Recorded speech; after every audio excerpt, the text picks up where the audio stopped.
Hi, we're here. It's 2026. Hey y'all. It's I been like really legitimately missed doing this in December. two. We didn't do it in November either, did we? Or did No, we? I think because it's the last Friday, so it overlapped with Thanksgiving and then it overlapped with just the end of it was just too much. It was too much for our own calendars and probably a little bit too much to ask of all of our wonderful people that would join us to be like, hey, I know you're like too busy with end of the year and the holidays and the this and that, but like That's on LinkedIn. But we'll have a good yap today. I was thinking, because we have all privately discussed this, that a fun place to start might be like the disconnect that so many of us feel between the pressure to set all these big aspirational goals in January when it's like a time that we should be resting Hmm. versus when our bodies, spirits, minds actually feel more inclined for like renewal and goal setting. Um, and like, I just think people would be really interested in your takes on that. So I thought that'd be a cool place to start. So Yeah. just to clarify, did you plan questions for this session? Because I thought that we weren't allowed to plan I questions. So, I sort of well, I plan them Hey. in that I plan them in the last like 5 minutes, but I think I still counts. But I was just like I was looking at some of my like intentions themes for the year, and then the first February 1st is such a huge day because it's in block, which is like a druid high holiday, but then it's also a full moon, and to have those coexist on the same day, like such a powerful day. So I was just kind of thinking, yeah, I was just thinking a little bit about those intentions and those themes and the meaning of the overlap of the snow moon and in block. And that's what came up for me was some of the disconnect between the societal pressure that like January 1, set your resolutions, and that we've all kind of talked privately about how that doesn't really feel organic for us. Mhm. And I wonder if anybody else felt that way and might resonate with it. So like I have a little bit of a contrarian answer to this, and this might actually surprise you guys, but or maybe not, I don't know. But like I don't really set goals. Like the way that I set goals is very vibe based. Like I get like throughout the year, I get signals about like what I need to do and what direction I need to go in. Like, for example, Leslie, you and I have talked about how like my theme word for 2026 is devotion. And that's like a concept that I've been working on since, that's been building since like right before Burning Man this past year. And then that became a really big theme of my experience at the burn. And it's like, and so I've been continuing to like pull that thread and explore the way that that like plays out in my life and shows up in different ways. And like I treat my personal new year as August because that's when my birthday is. And then usually like January is always the time that I'm just like in my little hole burrowing and just like, working on a bunch of internal stuff, except for back in the day when it used to be conference season, which I know that it was for you too. So I feel like the year and all of the years and time in general works on so many different interlocking cycles.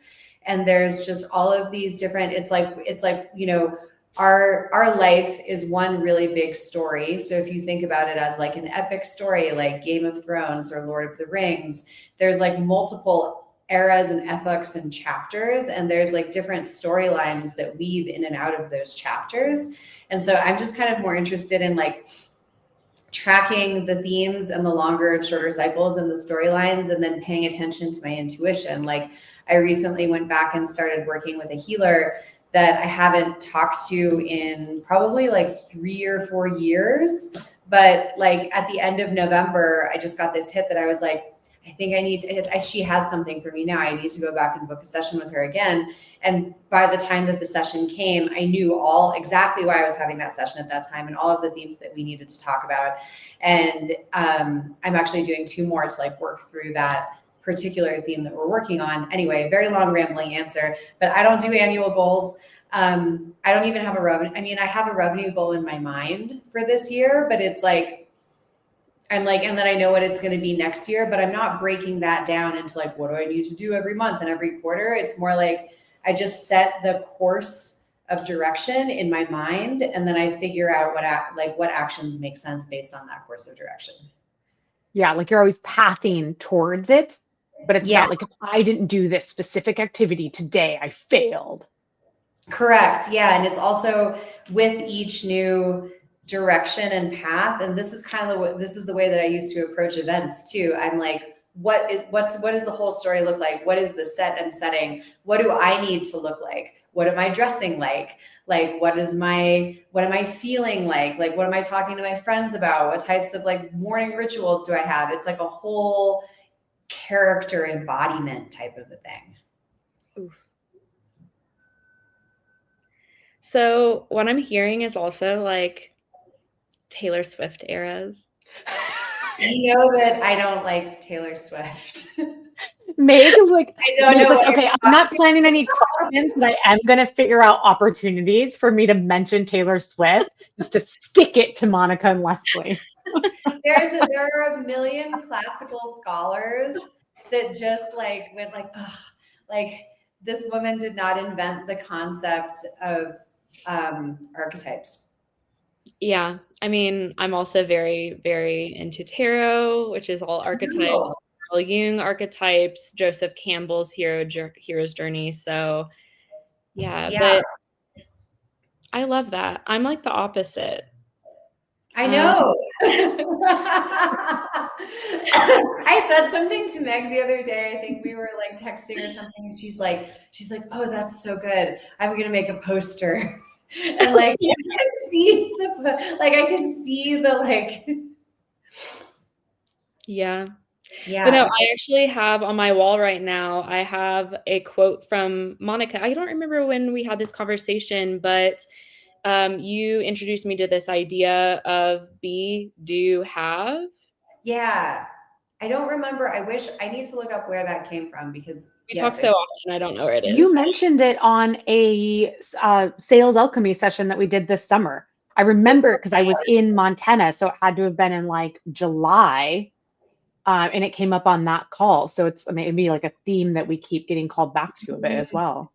But even cool. Just like, yeah, stepping into the energy. And so Monica is also, I feel like a master of being in the energy that you need. Like you've taught me a lot also. We all are growing our businesses on LinkedIn. Mm-hmm. And wow, it was really hard for me to even step into the energy of being a creator, being an influencer. Now I joke about with people, I'm like kind of famous on LinkedIn. You are. It's really funny when you joke about it to people who like aren't on LinkedIn and they're like, that's really they're like, weird. That's literally, why would you do that? Like they're like, do you mean TikTok? I'm like, no, LinkedIn. But no, there's a lot of aspects of like stepping into the energy, but also I always tell people, like my clients, that I kind of think of my life as a story. Mm-hmm. And when you have those really hard points, it's a lot easier to say, oh, this is just the moment in the story when everyone is, against her and they're telling her that like, this isn't a good idea. And she's doing it, like it makes it a lot easier to have the courage when you think about your life as like, you think about yourself as this courageous character. Also, that's why I love reading fiction. And Leslie, you recommended a really good one to me by Brandon Sanderson, where it's like about a pirate queen. Yes, Tress. And she's like this girl who just like snuck on and became a pirate queen. And so I'm like, yeah, I'm just living pirate queen. I'm in my pirate queen era. But I'm a Capricorn sun, Virgo moon, and I feel like, even though I actually feel like my spiritual new year is in August as well, because the Lionsgate portal on 8/8 is always so wild for me. And I actually looked back. August is when I decided to move to New York, when I moved to New York, when I quit I think I decided to quit my job. Also, when I decided to travel the world, it's always like those huge moments. Yeah, I make all my big life decisions in August. It's wild when you like track it back. I even found out about the Lionsgate portal just a few years ago, but then I was like, wait, this is a little crazy. Like August is always a time of transformation. But January for me is a time where I'm a weirdo and Monica makes fun of me. But I'm like staring at this huge purple poster board and I call it my bingo card. And so I actually write out, I think there's probably about 30 of them, but I write out just like little goals for myself and they're tiny. I used to have really ambitious goals, but like a lot of my clients, I would actually realize that I would feel bad about myself at the end of the year if I didn't achieve them, which seems really counterintuitive. So now I've been having like some of mine are literally just like I want to get a cat tree to make my cat happier. And one of them is be happy. One of them is a black and white phone, which Monica recommended to me. I'm like on a little dopamine detox, but just really easy things that I know that I can achieve and that like build up my motivation. And then I do have a few goals. A lot of them are less crazy stretch goals. I know that I can do really big, ambitious things. I don't think I need to like push myself harder. I'm already very self-critical. So for me, it's about like achieving small things that give me the motivation to keep going. And I also have regulation goals this year per month. So like January is all about sleep. And it's just like figuring out supplements, creating some sleep affirmations, but I just have like one goal for my wellness every month of this year. And yeah, and then I of course have like a really pretty planner where I do organize all of my goals and I'm like, okay, what am I going to make progress on? And I'm already overwhelmed. I'm already like, who created these goals and all of this like this pressure on myself. So now I'm like, I'm a freak and I'm broken. But yeah, now I realize that like I don't need to, that is creating a lot more pressure and a little bit of like paralysis because I'm overwhelmed. So I'm focusing on just like small baby steps every week, just making baby steps and also giving myself grace if I have a really busy week, getting back on track. But of course, I have everything in like 17 different cute, pretty pen colors and highlighter colors. And I'm like, oops, just like check this one little off.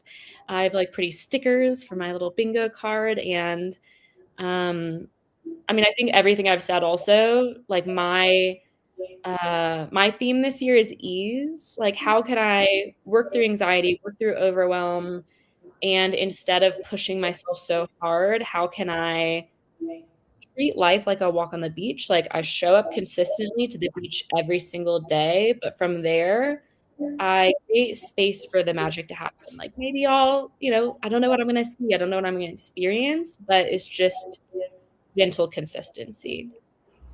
Consistency has been a big thing for me too, along with the devotion theme. And like for me, consistency entails doing less things because you cannot consistently like stack very many things, right? Like there's no, and I'm already seeing the limits of that. Like I'm doing a bunch of things consistently and then I'm like, oh, I want to do like 6 minutes of like stretches every morning, like 6 stretches for a minute each. And I'm getting to that like almost like every other day, but I'm like, okay, well, I'm also consistently sleeping 7 hours a night and I'm doing this and I'm doing walks and da, da, da, da. So I feel like when you force consistency and that becomes like the first rule of everything that you do, it really helps to hold you accountable for how much you're actually committing to. Because if you're okay with like doing everything like sometimes, then that's how your energy gets really scattered. Like one of my goals for this year one of my commitments for this year is to not buy any new books because I have so many. And like, I know, hear me out. Because I read books to learn right now.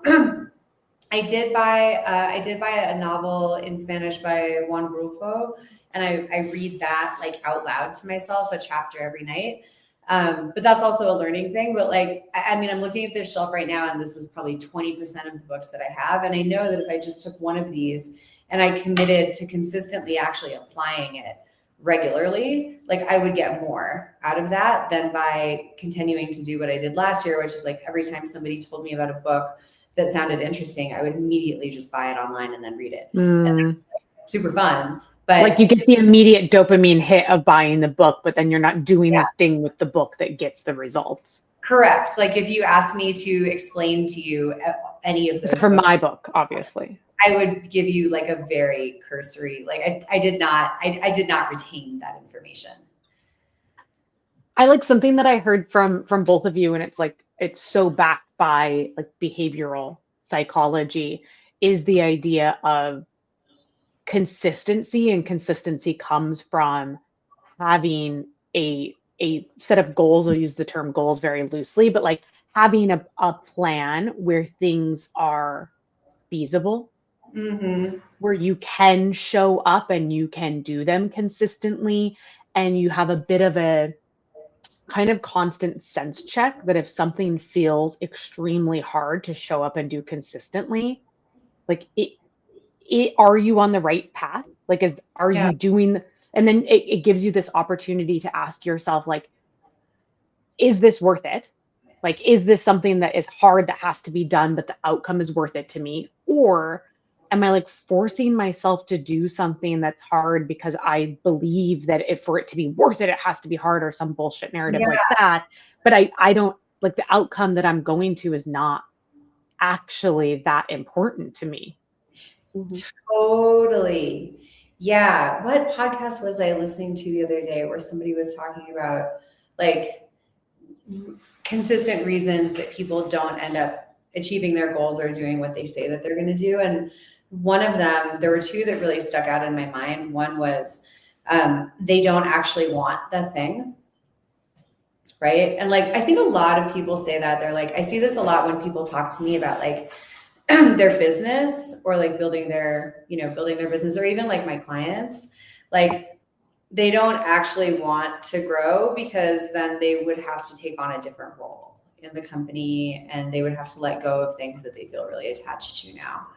Or like they don't actually, or like, for people like that are running our type of business, they don't want to actually grow their business because they know that then if they have a bunch of clients, then they're going to have to do a bunch of work, and they feel anxious about being able to deliver. And so there's like that thing. And then the other thing was they don't enjoy the things that are required to get the thing that they want. So like they want the thing, but they don't want to make videos. They don't want to post on social media. They don't want to have to feel like they're selling people, blah, blah, blah, blah, blah. And so it's like, if you want the outcome, but you aren't willing, you don't want to do any of the things that are required to get you to the outcome, then you should probably pick a different goal. 100. To stay on that Brandon Sanderson tip, in one of the books, Stormlight, I don't think that you've gotten to the Stormlight archives yet. I'll get you there. He talks a lot about the importance of journey before destination. And I know that comes up a lot in like some religious teachings as well. But like, if you are only doing something for the destination and you cannot appreciate, enjoy, like sit in those mini milestones and mini achievements that are part of the journey to get there, that is probably indicative that you are pathing towards the wrong thing. I think there's also an aspect of people using the destination, and so not being able to see the destination, not being able to be in that energy as an excuse to not even go on the journey. Or it's like, why resolutions don't work. They're like, I want to be more fit in 2026. I run a marathon, but I literally don't even walk. Yeah. And you're like, well, why? Like, what are you going to get from that? Like, I could understand saying like, I want to feel more strong so that I feel safer, so that I feel more confident in my, like, if there's something attached. But so many times you see people's resolutions and they're like, I'm going to get fit. And you're like, What the fuck does What that does that mean? mean to you? And like, why? How would you know? Do you want to get stronger? Do you want to lose weight? Do you want to be more flexible? Do you want to learn jujitsu? And like, yeah. also, who are you are you getting fit for yourself? Is that really your goal, that you want to make the thing that you have to your point, Monica, say no to many things in order to be able to say yes to that? And like, do you enjoy working out? Like, can you somehow hypnotize or gaslight or convince yourself that you legitimately enjoy going to the gym and fucking lifting weights? Or finding like a Soul Cycle. I went to Soul Cycle on Tuesday and I cried. It was so good. Yeah, like, so for example, like, I hate Soul Cycle, right? So if that was what getting fit required for me, like, I would not do it. I hate it. I don't like anything about it. Do you hate Soul Cycle more than Meg hates sunrises? No, I don't think so. I I think anyone hates anything more than I hate sunrises. don't know, man. Okay, here's what I don't like about Soul Cycle. I don't like being in a dark room. I don't like group fitness, and I don't love it. I don't like people yelling at me, and I don't They like never yell. Okay, but I don't like motivational shouting, and I love don't it. And I don't like pop music. So love it. Doesn't like fun. I don't like. Because like, I will go to a rave until 4 a.m, but don't you dare put me. I like all of it. This was also it was John Summit and Rufus Du Sol was the theme of that. Oh my god, it was so good. You know, one of my actually most surprising fun memories from Burning Man this year was I got to be on the Mayan Warrior art car when John Summit was playing at sunset, and it was I'll never forget. It was like a whole. You were there? No, you have told me this story, and I'm like, oh, how nice for you. You were there. Yeah, you were there. You just didn't call me. We're on the YouTube video. Just like watching Monica from my friend and I are on you can see us on YouTube, and we were joking about it because we're gonna be like over here, like sitting on the steps in the middle of like this big thing at sunset, and we're like rolling cigarettes, and we're there. She has like blonde braids, you can see her, and I wanted nothing. I wanted to be as far away from that as possible because I was like, oh, it's going to be so crowded. It's like John Summit, and it's sunset, and it's Mayan Warrior, and it's like Thursday, and there's going to be like 40,000 like fucking tourists there, and like, wah. And yeah, just like in the cool way that Burning Man works out. I was there, and we had so much fun. It was amazing. It was great. He's a great DJ. He's like, it was like watching a Taylor Swift concert for bros. Like, they were all wearing his outfit, like the really long black t-shirt, and they all had like the necklaces, and they were all standing in like a circle around him, and they were like singing their songs. And then like every couple minutes he would like kind of like look back at us and be like this, do you guys see this? Like, this is fun, right? Like, check this shit out. And we were like, that's why I love him, because I feel like every time he's like, are you guys seeing this? Like, yeah. Well, because like 5 years ago, he was just like an accountant. Yeah. And I'm so happy for him. Like, if I were him, I would probably feel the same way on a regular basis. You know, he gives very joyful vibes. Very joyful, yeah. I feel like it actually, like, bringing it full freaking circle. It's almost that energy of like being in the energy. And I think that's someone asked me, I just filled out this newsletter, kind of like speaking on a newsletter, but it was written. And one of the questions was, you know, who did you have to become to like make this big decision? And I was like, oh no. I feel like other people see the version of me that I'm becoming way before. So I had like the John Summit where I'm like, do you see this? Do you see this stuff that like, you know, that we're doing? And I'm like, no, I still feel like a past version of myself. So I think like for me, it also just like takes a lot of courage. And I think that like step into it. Yeah, just courage. Yeah. And it's also kind of like the Fool energy in the tarot, where you just have to like jump off a cliff and you have no idea what's on the other side, but it's almost, you just like know that you can't stay in the energy before. And I definitely have a lot of those. I'm just going to call them John Summit moments where I'm just like, whoa, do you see what's happening? But I think that a lot of it is also learning from the journey. A lot of people expect the journey just to be, they just like expect, destination. Yeah. But I think there's, okay, like, am I about to say this? Yeah. One of the reasons I really like hiking on psychedelics is because it is a very big metaphor for life, where like most of hiking freaking sucks. And it's just one foot in front of the other, and you're just like, I hate this. I hate it. I hate it. It's awful. Oh, there's bugs all around me. And then you're just like, whoa, there's a beautiful summit. And it's just like wild views. But I think a lot of it is like that consistency. And I read this book called Streaking, not like, but creating streaks. like clarification. Streak, or like a consistency thing. Creating consistent yes. streaks. Like a Snapchat friend streak.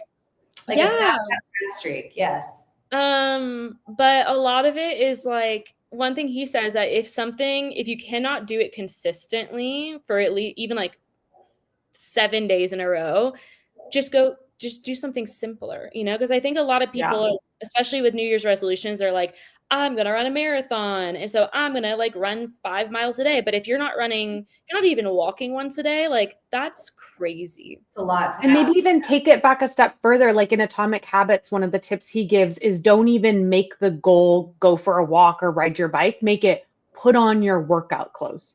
Or literally like sleep. I love like sleep in your workout clothes, or like just put your tennis shoes next to your bed. Like make it easy, create momentum.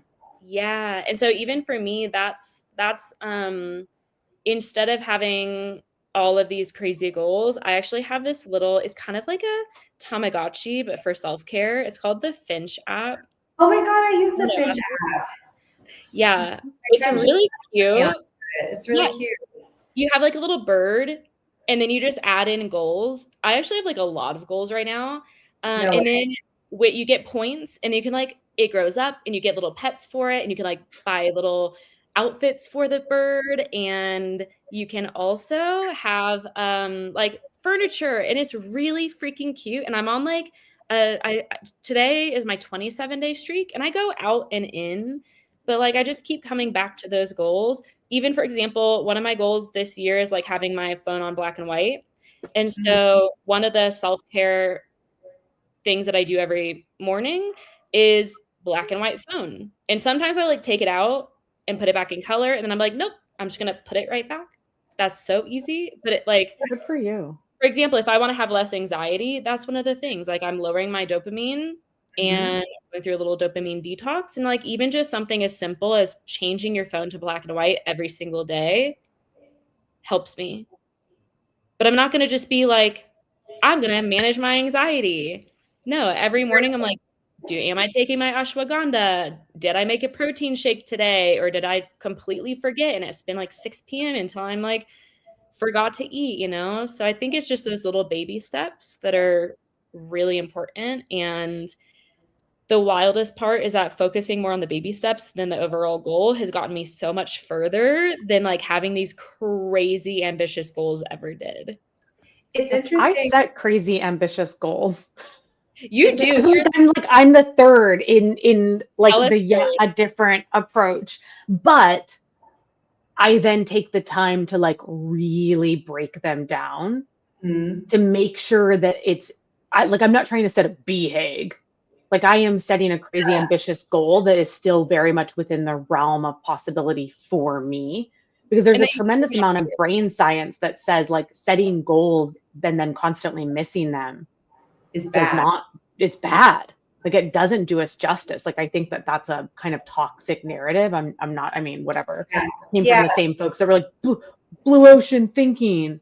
But I love setting big ambitious goals only because I then give myself the space at the beginning of the year to like break them down and make sure they're actually feasible. And if they're not, or if I'm like, oh, okay, I want to do, let's say I said like, I want to do 150 yoga classes this year. And then I started thinking about that, what that looked like on a weekly, month. And I was like, no, that's too much. Why don't we make it 70? And I can exceed that and then be like jazzed out of my mind, but to still like a cringy corporate phrase, like I'm directionally correct? Directionally, you're trending towards You're goal. trending in the right direction. But I also, like, April for me is the time where very organically I find new things, I try new things. Like, that is just what, like, spring is when I feel like the start of my year Because you're a is. And so Taurus. because I'm a Taurus, because I'm a Yes. Taurus. But so I also give myself a tremendous amount of leeway that, like, these are my goals. I set them. I'm accountable only to myself. So if I get to that point in the year and I'm like, that doesn't actually feel right anymore, I just cross it off.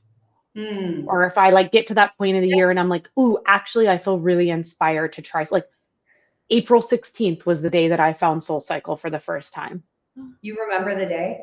100%. I remember the day. It literally changed my life. I was in a job where I was, like, having trouble getting out of bed on the weekend. Like, I was in a very, very bad and dark place. And, like, SoulCycle was the one place I could depend on every single day to, like, be a safe place for an hour where, like, nobody could reach me. I was just allowed to, like, feel what love it. I got the feels for SoulCycle. But it's like, that's when I started my new yoga practice. That's when I start having discussions with myself about, like, do I want to do this job for another year? So it's like my organic, I don't know, beginning of the year, but I don't have time. Like, I don't have a full week off in April to sit and be as thoughtful with my goals as I do over the holidays. So I like to double it, where I set my themes and I set my annual goals, but then I give myself a lot of permission to reevaluate them and change them throughout the year based on my evolving needs. Mm-hmm. I love So that. have you done that for this year yet? Oh, yeah. So I think learning from this conversation is that Leslie does goals correctly. I do so many goals. Yeah. So many goals, pages of goals. I have goals for reading. I have goals for health and fitness. I have goals for like, mental health. I have my revenue goals. I have my sub revenue goals. And then I have just cute things like attend a candlelight concert, attend a lecture on tap, attend a pagan workshop, maintain Duolingo streak.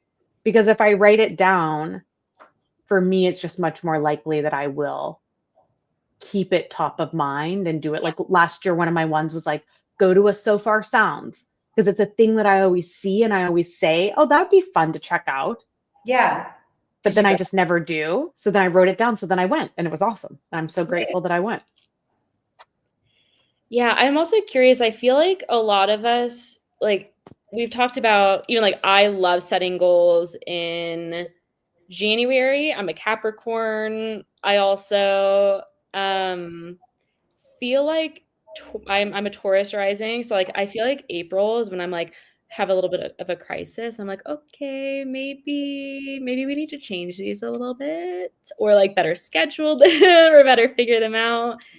I don't know what's for me is in August, but like, I think it's just like the Lionsgate portal is so powerful. But I also have deep anxiety. And so for me, like, learning to manage my anxiety also dramatically impacts how I set goals. And I think that, like, I thought that there was this one way of goal setting, but I think it's also about figuring out what works for you. There's something that I also just thought of, which now that I'm listening to you, Leslie, I'm like, I should set more specific goals. Because I do this thing, and I don't do it aligned to a year. I do it like on a vibe basis, where like I like write down as many not like goals, but like things that I think would be cool, and like things that I would like to do or like to have or like to be or like to happen. But the constraint is that it can't be something that I could then go plan to do. Because if I could then like work it back into actionable steps. Both of our heads did the same exact thing. Then it's not a big enough goal. It has to be something that the limits of your current capacity so much. Yes. So like, here's one, for example, that I've had for a long time, and I still don't think that I could actually achieve this right now if I needed to take steps. Like like a couple of years ago, I wrote down like, I am best friends with Rihanna, and we have an art card that's a giant diamond at Burning Man, and we have a DJ duo together, and we ride around on our diamond together and just like hang out. If anyone listening to this knows Rihanna, please hit me up because I might be closer than I think. But like it's like things like that, right? And this is actually a practice of manifestation that I do, because you do it and then you just put it away and you don't try to like take any steps, but then you go back and you revisit them in 6 months or a year or 2 years, and then you see how many of them have actually become part of your reality, and a great number of them like really have. And sometimes it's not exactly the way that I think, but like it's like, oh yeah, that basically happened. That became my life. But I'm like, okay, I should do that again. And I should also maybe make just some more specific, like normal goals and enlist people in them, because like you guys know that I decided to move to Mexico full-time starting this year. And when I was going through that decision in the fall, which was like very agonizing for me, and I'm very dramatic because I'm a Leo. And so I was like, oh my God, like I made a list of like, as if I'm never going to come back to New York City again, right? Like I'll probably be there like almost the same amount, whatever. So I made a list of like all my favorite things to do in New York City. And I shared it with like a couple of my really good friends, because I'm like, oh, I want to make sure to do all of these things. And it was really cool to see how they stepped up and like what the experience is like when you enroll people in your goals. Like one of my really good friends would text me and she'd be like, what are you doing this weekend? Should we do Bergdorf's dim sum, da, da, da, da. Like we need to cross some items off your list. And it was so great. So I think that's another dimension of goals that I often forget. I don't know if you guys do, which is that like you can make it a game with other people, and like other people can be excited about your goals too. I teach a goal setting framework. Shocking. I know everybody's shocked to hear that. And that is literally one of the 4 steps where you think about like, what are your options to like make it easier, make it more fun, leapfrog yourself forward. And it's like, okay, like I want to have 26 speaking gigs this year. So then I'm like, who can I talk to that already is at that level? Yeah. So I can just like sense check the goal. Like, what do I want that schedule? Like, is that actually what I want? Like, is that like, how much are you traveling? How does it feel? How do you stay healthy? How do you stay connected to your, you know, like your rituals? And then like, who can I reach out to that maybe has so many speaking gigs, they have more than they can handle, that might refer me to let them know I have right? Like in what ways can I include my community in helping my personal goals come to life? And even if you think about it just for like, you know, I teach sales people that framework, but it's like, okay, like what colleagues can you ask? Or like, can you ask former colleagues? They're like, who can do a practice demo with you? Just like people genuinely like to be helpful, I think. If we give them a specific way to be helpful. Yeah.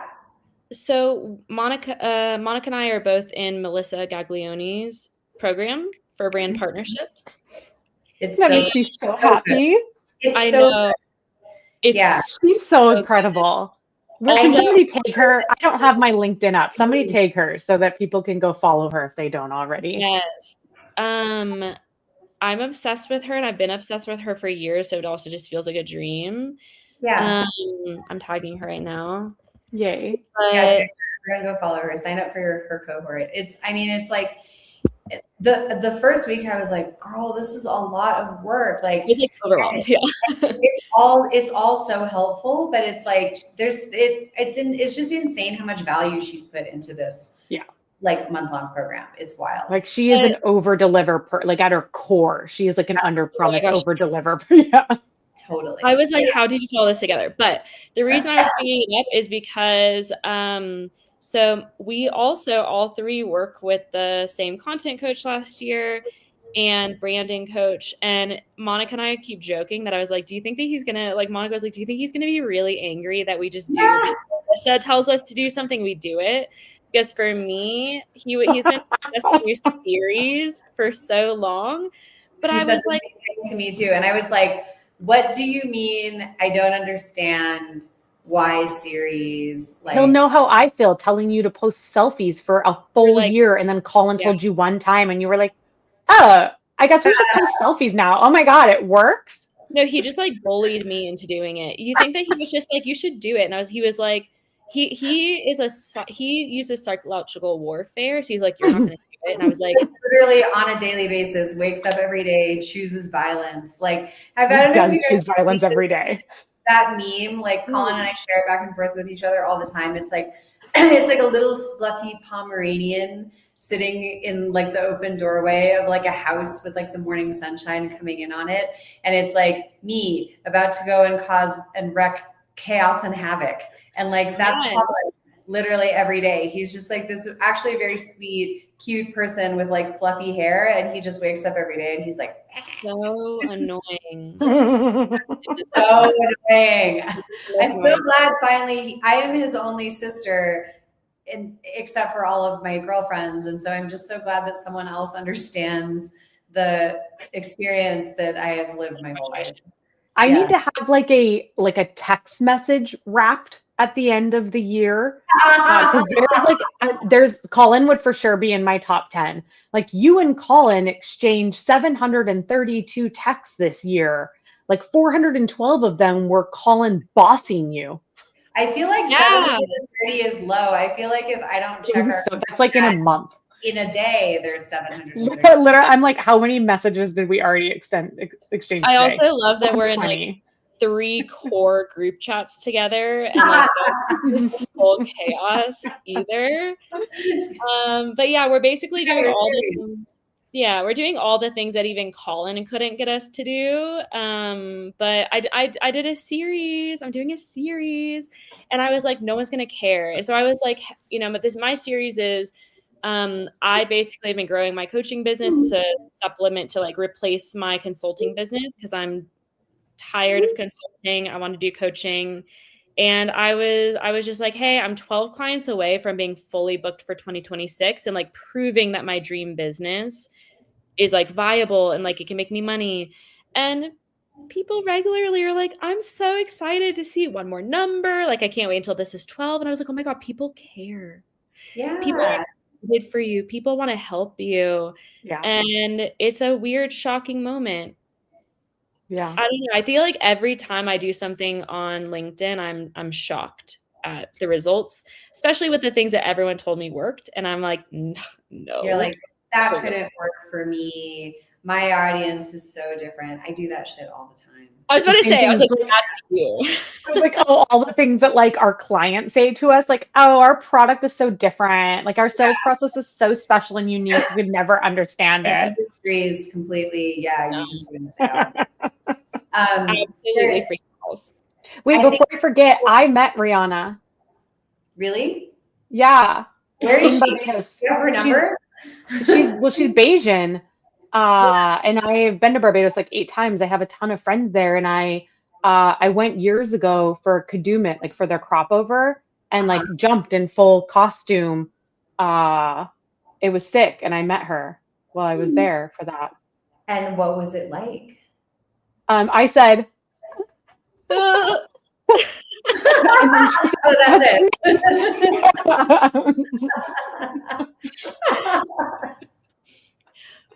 Wait, so I'm curious. So, nailed it. Yeah. Cool. And she was like, yeah.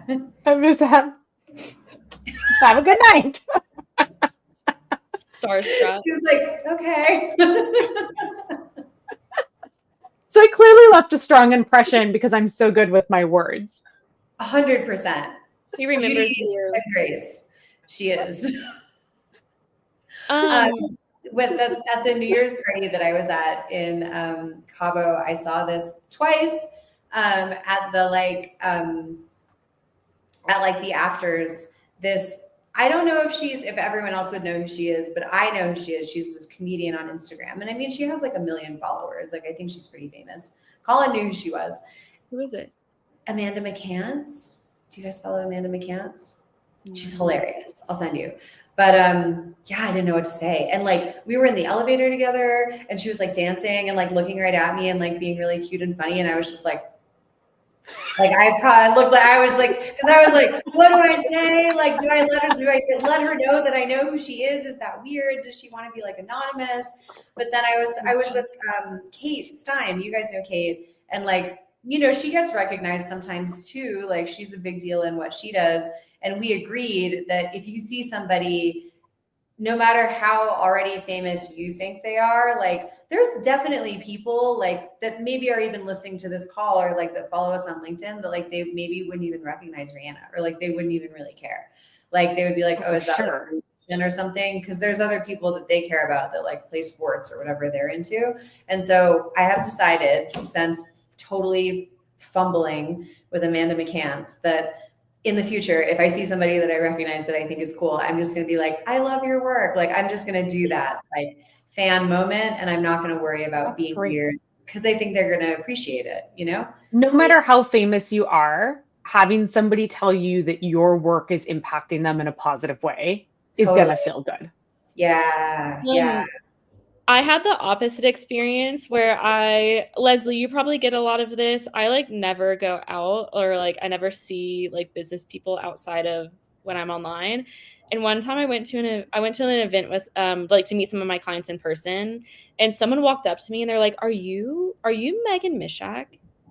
And I was like, what? And they're like, oh, sorry. I thought you looked like this girl that I like really like on LinkedIn. And I was so shocked. I couldn't say anything. So I just like stood there really awkwardly, like until he walked away. Like it was so messing with me. Like it was so I love weird. that. I love getting recognized, and when people ask me, it like absolutely delights me. The first few times though, I was like, yeah, like what are you, cop? Yeah, right. You're about to like serve me papers, you know? Is this about a speeding ticket? It was, I wasn't driving, it wasn't me. Oh my gosh, I love it. Do I have a package arriving? How did you find me? Right. Yeah. But it is interesting, like stepping into also levels of attention. Monica, you sent me Winnie Euland, and I'm obsessed with her. She's great. Also, Leslie, I think you recommended me the book Fire the Haters. Mm-hmm. With Jillian Johns-Rood. But I only recommended that book because you recommended the podcast. Oh my gosh, what the heck is that woman's name?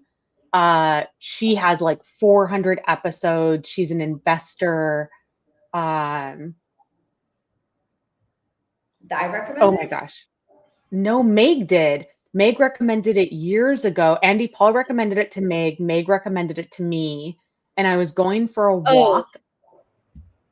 Disrupt. It's the Disruptors podcast. Disruptors, yes. Yeah. And the very, very first episode I put on randomly, she has hundreds and hundreds of episodes. It was like episode 280. She was interviewing a woman from small town Montana who was struggling with being a woman on social in a male-dominated space. And I was like, okay, universe. Female disruptors. Is that what it is? I don't know what it is. I don't remember. I'll look it up. Tell your story when I'll look it up and then I'll report back. Yeah, but I think like that's also another aspect of like what I really love about y'all so much is again, I was preparing my answers for this podcast, and one of the questions was how do you support yourself in terms of like making these really big decisions, and like what did you have to sacrifice? And that was so resonant because I do think there's a lot of sacrifices you have to make in terms of like releasing old versions of yourself, releasing self-limiting beliefs, but also surrounding yourself with people who are doing the same thing and who are like living in the same energy is so important. And I don't think I could have done it. Like we talk all the time. 3 different group chats, 3 different primary ones, you know, and I think we have like a few like other ones. But yeah, I mean, we talk so many, probably hundreds of text messages a day. And I don't know, it's just like there's an aspect of working through the disbelief and like seeing other people doing it and challenging each other, growing it with each other. And even just having like our goal setting is so different, but it's really powerful to be surrounded by the right energy as well. I feel Totally. like the goal setting is a cool representation of our dynamic, that we are all like, we're so aligned, but then take these three like totally disparate approaches to get to where we need to go. Like Yeah. Monica and I starting a hustle versus anti-hustle war on LinkedIn. I can't wait. I'm here for that though. Yeah, I am great. big here for that. No, but like we all have such different approaches and also even just like different goals in life as well. And I think that's the interesting part. Definitely a little bit of like comparison, but also like having the space for appreciation too. This was the podcast, the Disrupt Yourself podcast. Disrupt yourself. I was like, yeah, I looked at it was. I was like, it's disrupt something, and then you had just said Whitney Uyulin, so I was like, no, it's not Whitney, but it was. It's Whitney Johnson. It's a great podcast. I've listened to a lot of episodes. It was not Mel Robbins. I think I actually might hate Mel Robbins. Yeah, I kind of do too. I think she's like a little bit toxic. Yeah, I read 5 Second Rule. And I was like, I mean, there's always something I can take out of every book. Fine, like takeaways. And then I listened to a couple episodes of her podcast and was like, just like something in my heart of hearts tells me that you cannot be trusted. Okay, let me ask you a question. I'm reading her book because it got recommended to me so many times. The Let Them. It's her new book. Yeah. And there's just this underlying feeling of discomfort and like yuckiness of giving people permission to not take accountability for anything and not change themselves. Yeah. No, I mean, to be fair, literally like let me, like the second thing is like let them, and then also let me is her secondary thing. Like there's a lot of accountability there, but yeah, I think there's just like these things are really complex, but yeah, there's some creators that I'm just like, I don't know. She's not for me. And that doesn't mean that she cannot have a positive impact on other people. Yes. But she's not for me. Like the Diary of the CEO guy, not for me. Other people love him, stan him. No thanks. That one of the things I think there's some tea there. One of the things that I've learned from being in brand builders and like learning more about how like, you know, seeing the other people, if people don't know, this is a coaching program that Leslie and I are both in, for people who are building personal brand-based businesses. And there's a bunch of people who are on the like keynote speaker track. And so like meeting more of those people that operate at like a really high level, like not quite Mel Robbins level, but they know Mel Robbins, right? Like Rory and AJ have worked with Mel Robbins, and just like understanding like the business model of that. And then it's like her job is to come up with a new framework every 2 years. Yeah. To sell. And you even kind of see it like with like a Jeb Blunt, like his business now is new book every year so that he has new compelling content to take out and do that key. Like it's a full business model. And like for brand builders, it's like something they say over and over again is that you are best positioned to like speak to or teach to the person that you used to be, that you once were. And like that for me, for Mel Robbins, that's not me. Like I'm not in her shadow. Like she's not speaking to me. I'm not her ideal audience. Yeah, totally. And I really like that because I think that's also when, God, the haters. I was like, what happened? The haters on LinkedIn that are just like, I don't like this. I don't like posting. I mean, okay. The macho one yesterday that was like, but what if your post was about that? LinkedIn, I'm like, literally, what are you? One of my favorite like comebacks is like not comebacks, but like just things that I say like to people now if they're really bothering me, usually before I block them, is I'm just like, wow, imagine having the time really care about this. to just go on LinkedIn and just like leave mean comments on people's posts that you don't even follow. How did you find me? That's Because Like, it's wow, always you really are going above and beyond. so random, you know, and they usually like stop talking after that. so I literally posted something about crafting recently, and I was like, oh yeah, like on Sundays we craft. And I put I was doing a natural dye workshop. I'm gonna be honest, I actually did the day before. I just posted the next day because I was having fun. LinkedIn isn't real. It's not real. But someone literally went on it and it was like, while you were curating your feed, I was actually I was dyeing yarn. And I was like, LOL, cool. Like, What? You're like, Like- I also was dyeing textiles. It's in the no, photo. but and also I was like, okay, but you're also on LinkedIn right now Talking about commenting. And also it seems like we should be friends. I know. I was like, are we arguing about I who's also like doing dyeing what? textiles. Like It was just I so too like to weird. I craft. too like I to know. craft. I was like, we can just be crafty friends. Like, it was so bizarre. Or like I was used to like just the hateful shit. Or like not just keep scrolling if you're mad at me for or crafting it's like, in a way that doesn't. You are completely right. I am not a serious dyer. I did it once. I've done it twice before in my life. I am a hobbyist. I'm a total amateur. I just did it for fun. I don't even know if I did it right. I bought a fucking kit. Like, I'm also just really, like, I don't you even got know. me. Like, okay, do you like, like what is the outcome that people are looking for here, you know? Yeah. Yes. But I think no, I did something fun. You're right. I That's why I like making sticker art, because people cannot, there's no way people think that I'm making sticker art to be good at it. I love doing all the bad things. But no, I think like a lot of people should just really live with the mantra of like, this is not for me.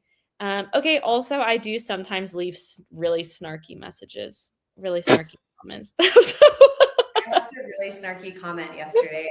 Sometimes I'm the problem. It's the bad sales advice that really gets me, and I see it at the wrong time. I saw this guy yesterday that was like, he was like, "Are people really having a hard time getting meetings? You just you find 100 targets, and then you get 45 qualified calls booked." And I was like, excuse me, sir, that's a 45% lead to conversion. Yeah. Conversion rate. We're going to need to see some evidence here. And he just responded back, trust me. And I responded back, ha, ha, ha, ha, ha, ha. I was like, okay, this post is clearly not real. Trust me, respectfully, 0% chance. Okay, we're almost at time and we have to do two things before we leave. Talk about the moon celebrations. Yeah. So we'll combine them. So snow moon is the next full moon coming up. Like I shared earlier, it's overlapping in block. So an especially special one for me this Sunday. But the snow moon is all about endurance. It is about giving ourselves permission to continue to rest as we prepare for spring. And it is about inner strength.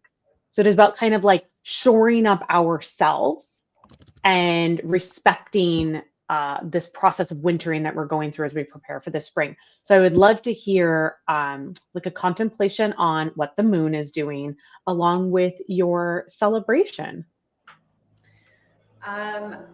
The way that I am honoring this full moon is like the ending of something that I've been doing for the last month or so, which is like clearing out so much shit in my life.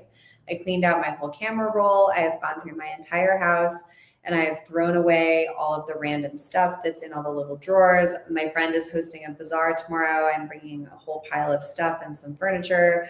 I've been giving away clothes to people. So I'm just continuing to like shed all of the things that are, you know, little places where things are leaking or like little things that I see. It's like the mental energy of just every day when you see something, you're like, how did that get there? How did that get there? I'm just getting rid of all that shit.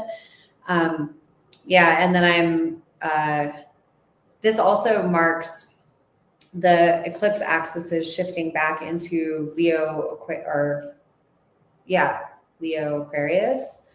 which I'm like not super psyched about because What does that means, mean?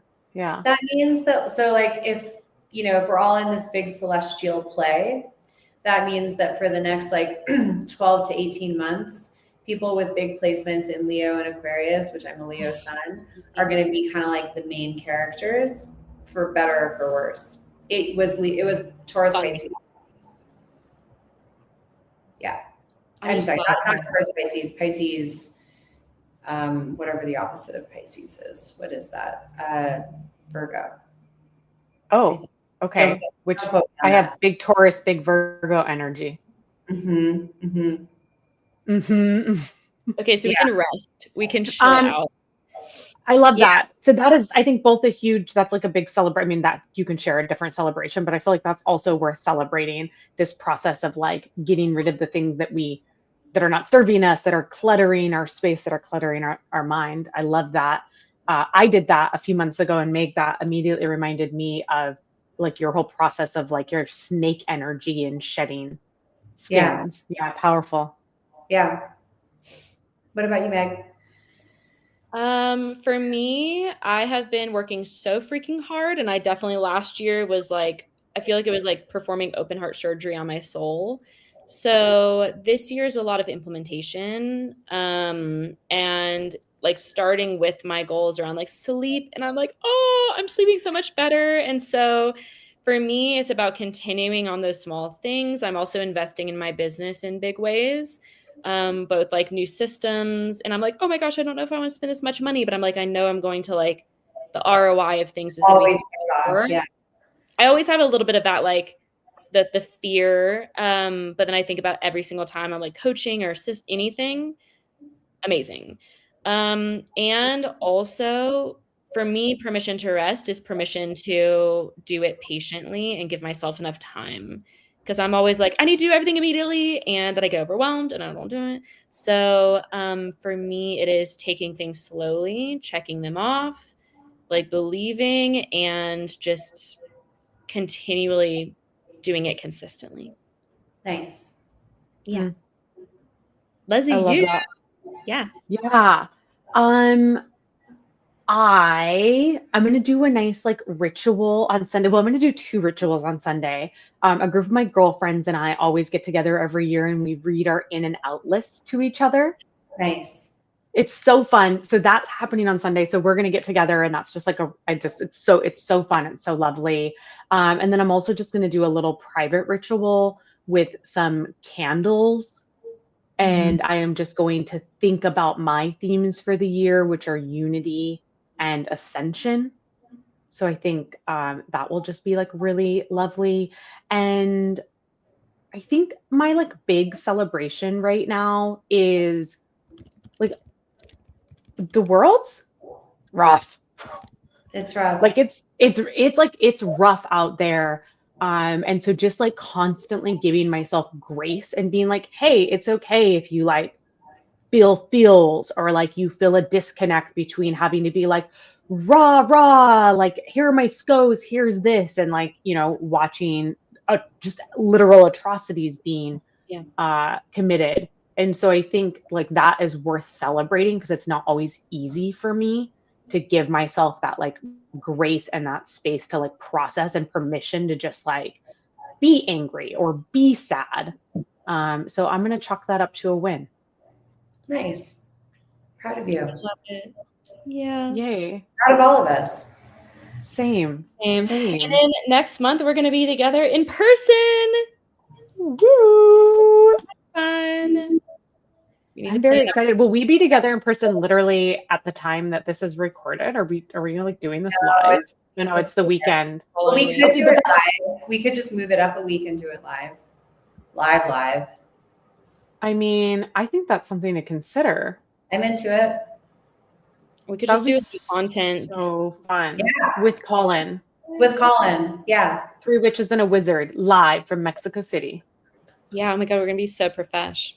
I'm into it. Okay, let's plan on doing it live. So we will see all of you live from CDMX the 3rd Friday of the month. Oh, hey, Colin. Hey. Yes, we will. And Cairo, and they'll get to meet Cairo, There's which going to be a that's cameo worth. appearance from Cairo. You've seen him on Colin's feed. You've seen him on my feed. He Be lives. Yeah. Friday. He's going to be That's worth showing up for. halfway on Leslie's lap and halfway on my lap. The dream. Yeah, the dream. Yeah, the literal dream. Literal dream. Okay, well, I'll see you guys on WhatsApp, in LinkedIn, and then back here again next month. Thanks, everybody. Have a good day.